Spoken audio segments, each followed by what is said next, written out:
On the eve of the midterm elections that could see a divided government in Washington, President Joe Biden and his predecessor Donald Trump held competing rallies in a final effort to mobilize supporters.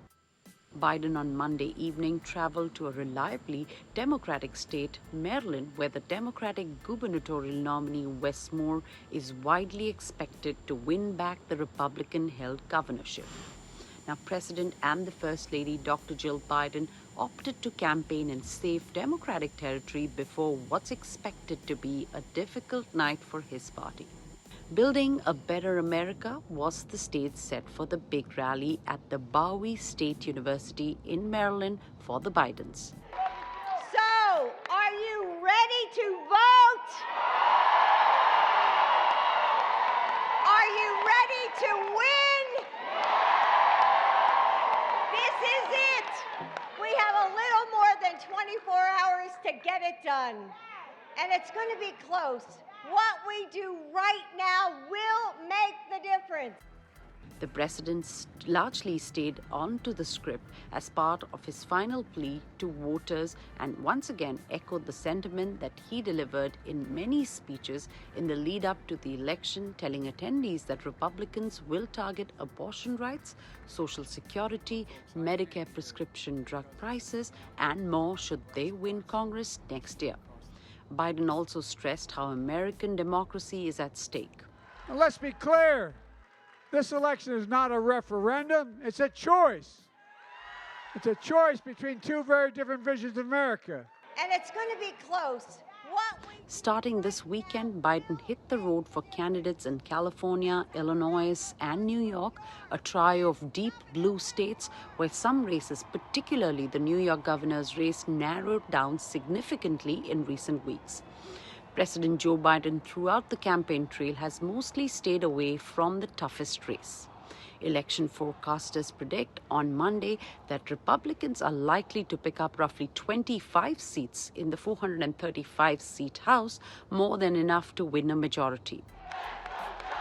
For the president, the outcome of the November 8 election is about far more than who controls the House and the Senate. In this midterm for Biden, everything is at stake.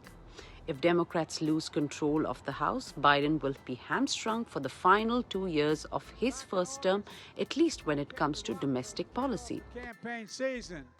Most immediately, the election will determine what Biden can get done for the rest of his term and whether any of his remaining policy goals can go through Congress.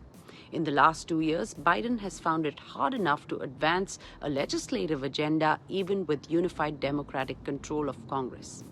If Democrats lose either house, it will make almost any further major legislation essentially impossible because of the veto power of both houses and the president.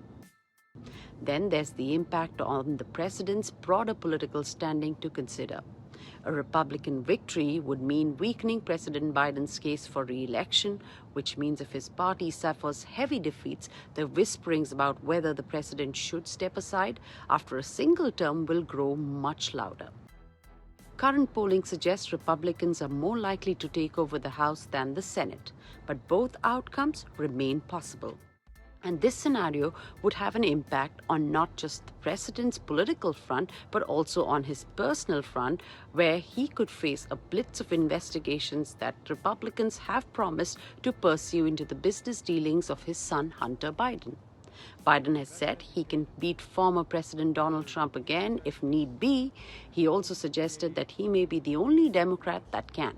But if this party loses control of Congress completely, Biden is likely to face increasing pressure to announce he's stepping aside and the end of his first term and endorse another Democrat. In Washington, D.C., Reena Bhardwaj.